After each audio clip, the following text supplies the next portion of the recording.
When I was to be there in Israel, I also had tremendous chus to quite a few times actually go to the Stiypler to go in the Kodesh Halein in his room, but also to daven there Shabbos morning, and the amazing stories, the amazing kedusha that a person has by Stiypler. It was someone once explained from one of the Gedolim that every generation has Gedolim representing Avram, Yitzchak, and Yaakov. Chesed, Avodah, Yira, and Torah. And people put the Stiypler into the category of Yitzchak, Avinu, the Avodah, the Yira. If a person came in, and anybody that went into the Stiypler, plus Yitzchak, the person was trembled. And the Stiypler could be, to one person he could, he would could yell at the person, another person, next person would come in as the nicest person.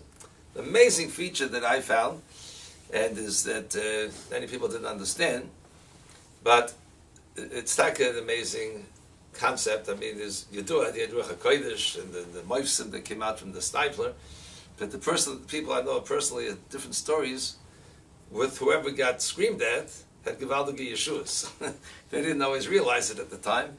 And someone, the Chashav Tam Chacham in town, told me the same thing. He went into the Stiypler, didn't have children for a while, and then the Stiypler yelled at him, "What? You're coming after people wait years for children." Anyway, but what a bracha, he gave a bracha 9 months. He had a baby. And the other person didn't get the yell, didn't get to save Yeshua.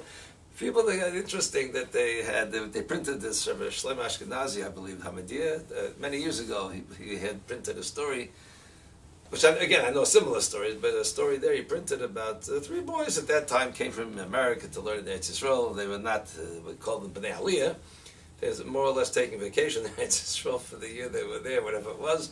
And they moved around. They parked in the yeshiva, but they moved around. One of the sightseeing places to visit was the Stiypler. They went to see the Stiypler. As soon as they walked in his door, he yelled at them, "Go to yeshiva and sit and learn." They didn't say a word. They didn't say anything yet. And they left. 2 of them were in a huff. They were angry. And one of them took it to heart. Nebuch, the 2 that were upset were killed by a car accident. And the one that survived came back to the Stiypler later. The Stiypler said, "What should I do? I saw the Malach HaMavis with you. How do you masakin? So bushas mechaper. So I tried to be vayish, and you took the bushas, you niskaper. The other 2, they didn't nebuch." So that story is printed. I read it many years ago. But personally, I know of a person that was there with him, and he also was coming to get svarim from the Stiypler. And there's a tkuf of the Stiypler was very upset. People took the svarim. They bought it in Eretz Yisrael, very cheap, sold $2 a sefer, Berach. They come back to America and sell it for $10. It's to make a Hein Rav in business. He wasn't out to make a business, it's for learning. Anyway, this person came in and he went to get svarim, and he asked for 2 of this, 2 of that. The Stiypler was not happy. Anyway, he pointed out where the svarim were in the room, and he tried to find it. He couldn't find it. The Stiypler was upset with him. And anyway, he went back a few weeks later because he was there for Ben Azmanim, and the Stiypler was very nice to him. But that person himself experienced at a little bit of a later date. I don't remember if it was an accident or a tumor or something that he had to undergo, that he had Yeshua, the Eibush Golf, and he came out, Baruch Hashem. Another person that told me that he also was by the Stiypler, someone from England, he told me that, and the Stiypler also yelled at him, "You came already today," and he wasn't there that day, and he wrote him a letter after he was back in England, and the Stiypler wrote him a letter begging his mechila, said people come to him all day. That person also had 10 more years because he got a sickness, and if he put together the pieces, many of the people that had a Yeshua, in the way, they had a kapara, or whatever it might have been. That you do. I mean, people came to him with different situations, and the brachas came through the Maisa. It was very, and that was the aura. I remember learning Chavrusa in Mir. He was an older brach. He was about 30. So the Stiypler many times would tell older brach, "You passed the shidduch. You're very picky, and you picked this, you want that. You missed it." So this Chavrusa of mine went in. The Stiypler gave a very warm bracha. He came back to me and says, "I'm terrified because he's meeting a girl. He didn't really like her. The Stiypler gave such a warm bracha, they took it, he's going to have to get married to this girl." So he went back to the Stiypler. The Stiypler said, "I was just giving you a bracha." But that was the tzura, was the Ruach HaKodesh, there's Nemtza, was Yidua. People got the Yeshuas. That was the way people understood. And you felt it. That's her Gifta's whole story with the Stiypler. It's an amazing story. Was that he went after Baruch Sorotzkin was nifter. I heard it from Rosh Yeshiva, Gifta's, I said, Chazal Bracha, and he went to visit the Stiypler just as a visit. He wasn't. And the Stiypler said, "Oh, you came to say goodbye. You come to Zegenen." So Gifta said, "Where am I going?" So Stiypler said, "Going back to America." He tells Yeshiva. He was in Eretz Yisrael for 2 years at the time. He was building the Yeshiva. He loved it. And then he was coming back to, he said, Yeshuta for Baruch Sorotzkin was nifter. You have to go back to the Yeshiva. Yeshuta thought, what's the problem? They have so many people there. They'll carry on the Yeshiva. They don't need me.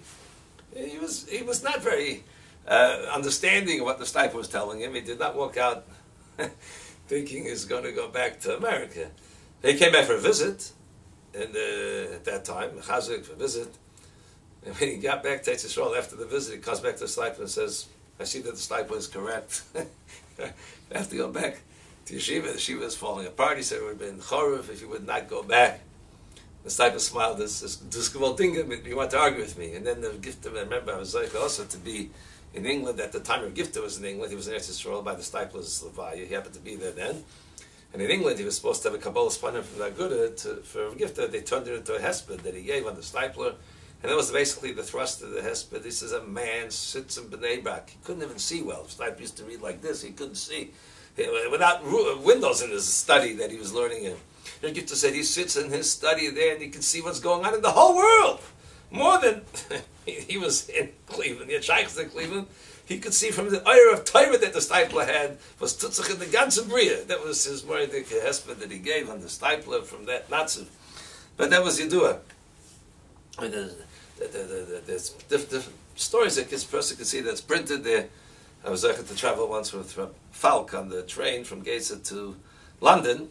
He told me stories of the Stiypler, different stories, one of them of which was someone in Gateshead needed a surgery, and Stiypler was always against, usually, the doctor surgeries, and this time he said, do the surgery. They were very impressed or surprised.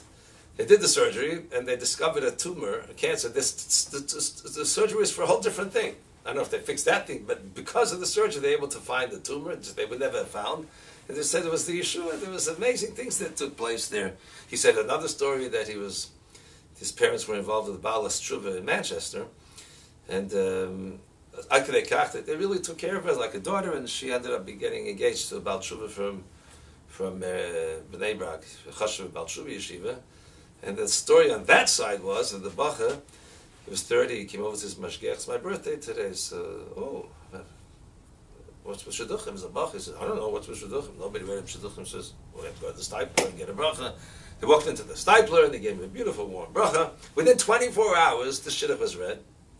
They got engaged. They came back to say Mazel Tov. They walk in the room, Stiypler looks up. Mazel Tov! It's like, half of a fellow. But there's a Moedik Kavais also. I heard this from Rabbi Baumrind. Apparently he knows I think it's the same Baal Tshuva Yeshiva in Bnei Brak. There was a chassan from that yeshiva was engaged to a girl. And the chassan was already, they went to the hall and the kala was there. And the only problem was that the chassan wasn't there. They didn't turn up. They didn't know where the chassan was. Everybody's there, the guests, everybody's waiting to get married. The chassan's not there and they're frantic. Where is he? They made a search. And the yeshiva there found the chassan in his dorm room. He says, hello, chasana. He says, I'm not going. He got cold feet. So me not going. Everybody's there. The photographer's there. Everybody's there waiting for the chasana. Kala, everybody. He was, I can't. He got cold feet. He just pushed it, couldn't get up and go. What do you do? He was lucky that they back and the yeshiva ran to the Stiypler. What do I do over here? I'm pulling my chains. What's doing with what do you do with him? So Stiypler says to this Rosh Yeshiva, he says, do you have any other Bachim in Yeshiva that you think similar to this Bacha? So he says, yeah, but now what? So he says, ask him if he wants to get married. Ask him if he wants to get married? Yeah. Now, yeah. And tell him, if he gets married now, I will promise him everything he wants, Bezeh Ubabo, in this world and the next world. Okay, the Rosh Yeshiva goes back to the chasna, goes to the bacha, taps him on the shoulder. We'd like to get married. He says, sure. He says, when? What? Now. If you get married now, the Stiypler promises you everything in this world and the next world. And he did it. I just can't imagine what everyone told his parents after the chassan. I don't know the situation, wherever it was, but they got married, and then the Rosh Yeshiva came back to Stiypler. Stiypler says, no, not to mevayish a Yiddish maidel, a Yiddish girl, would have to take on myself. That was his. It wasn't pasha. He used to get kvitlach because he could. It's very hard to hear, so he used to get tzedlach and he used to read them. But apparently, at the end of this, it wasn't just he gave a brach. He davened, said Tillim. He put this koiches in for Shlomo Brevda says in one of the wars, I forget, maybe in Kippur War. He says Chatoy ani mazkir. In the middle of Shemon Esrei, I looked around to see the Stiypler when he said Re'ei Novan Yenu. He gave us that jump. He said, "Oh, I know now. That's the turning point of the war." The tefillah of the Stiypler. There's a whole ma'aseh with the IDF unit that went into some place, and the 90% is supposed to, in that type of setting, would not come back alive. And they came to the Stiypler, this unit. They told me, give me the timing going in. It was 8 a.m. was the operation that they had to do, and every single one came back alive. You do the tefillahs that they had very chashuv in Mir. So you do it. The Gemaisa that I heard from Avzaycha Tipa Himsukis, he told me over the story of Yaakov Kaplan. He has a Moedik Gemaisa. So he had whatever reason he had to go to the Stiypler to speak over an Indian. So he traveled to Bnei Brak. So it was a Thursday, and it was 10 o'clock at night. Basically, was the time with Kabbalah Kahal. They took in the people. They'd be in the apartment outside in the hallway. He walks in. There's like 30 people there. Maybe he came in early. Whatever it was, a lot of people. And it only took people for about an hour or whatever, an hour and a half. Anyway, so he comes in and sees people. The Rebbe, which means the Stiypler's daughter, came out and she made an announcement that 11 o'clock we have to close up. What? So what's it going to do? I mean, there's all these people. We'll see what happens. Anyway, he waited there.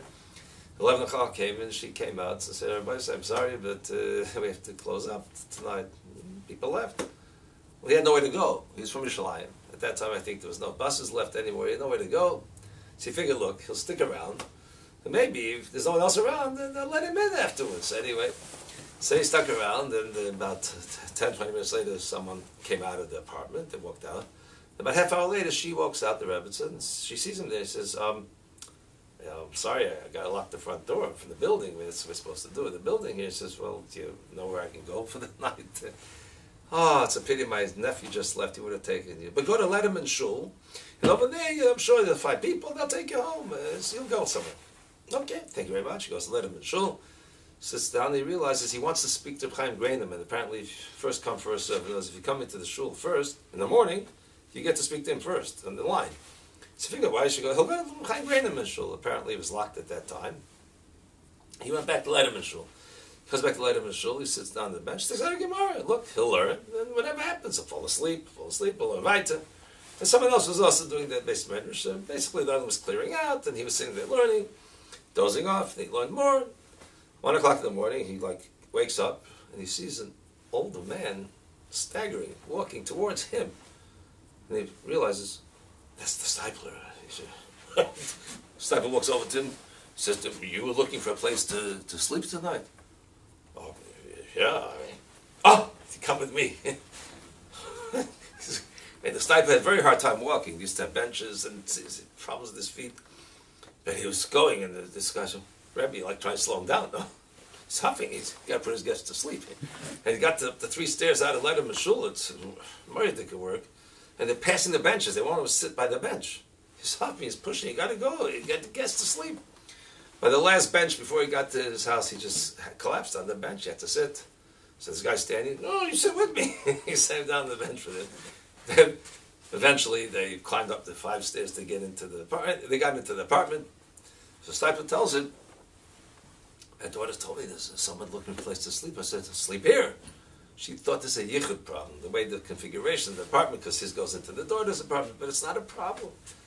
So the Stiypler said, I'm going to go get him. She said she sent him to Letterman. So she said, she's going to go get him.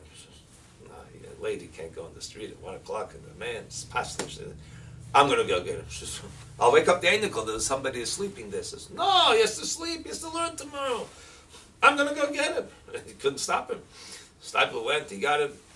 And anyway, they gave him a little something to eat, and he said, "Should I ask my Shaila now?" I said, "No, you have to sleep." And he set him up in a little bed in that study room. He's tinkering with the alarm clock. Stiypler was very good with his hands. Anyway, he put up a little cot there, and he asked the daughter, "When does Stiypler usually goes to sleep?" He says, "Well, either he continues learning on the table and he falls asleep, or he goes to bed, but later. But the guest, the Stiypler's going to bed."